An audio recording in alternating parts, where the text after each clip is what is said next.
My goodness, this is an unbelievably high grade and very impressive PSA 5 that we'll take a minute here to highlight. There's a lot to get excited about with this card. Along with the T206 Ty Cobbs, we consider the 33 Goudey Babe Ruths to be the preeminent pre-war investment pieces in the market. They represent the most liquid and hotly desired blue chip brands. And as it sits, we just consider these to be woefully undervalued based on supply and demand. The 33 Goudey Ruths come in 4 different varieties, of course. This yellow variation, which is card number 53 from the low number series, is the scarcest of the 4 and the most valuable. And offered here might be the finest PSA 5 in the world.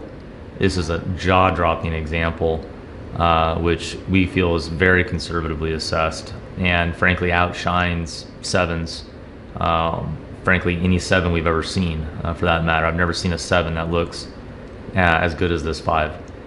It's just an unbelievably attractive and well-preserved card for the grade, and we'll enjoy kind of showing the technical details. We've given it our superior designation. We're saying it's in the top 5%. That might be conservative. Again, I'd like to see a 5 that's any better than this. This might be the single best 5 on planet Earth. But as it sits, this is just a world-class investment piece, which from an eye appeal perspective, we think is off the charts. It's just a glistening copy, virtually impossible to improve upon for the grade assigned. And frankly, even if you wanted to go to higher grades, 6s and 7s, I wish that investor the best of luck trying to outdo the eye appeal of this PSA 5. It's truly that nice. Coming in, looking at the corners. As we scan the corners, we do see wear, but it's subtle, and I feel like, for all intents and purposes, how these corners wouldn't be considered, near mint or ex-mint is hard to understand. This upper right has just the slightest bit more signs of circulation to it, but still a very square, well-preserved corner.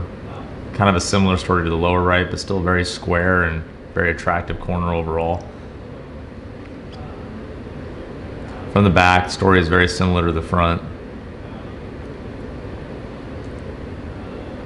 We've searched for wrinkles or something that could explain why the grade wasn't higher and really have come up short. It seems that corner wear is really the only thing that PSA could reference in terms of assigning a grade of just a 5, but as it sits, it's just a glistening example. And not only are these the preeminent investment pieces in the market, but never do they come looking this nice. We could not be more delighted to have this in the auction, and certainly if you're waiting for cards which have tremendous eye appeal relative to the technical grade, this card checks all the boxes, and we encourage people to take a serious look. Virtually impossible to replace, and there aren't enough of these to go around.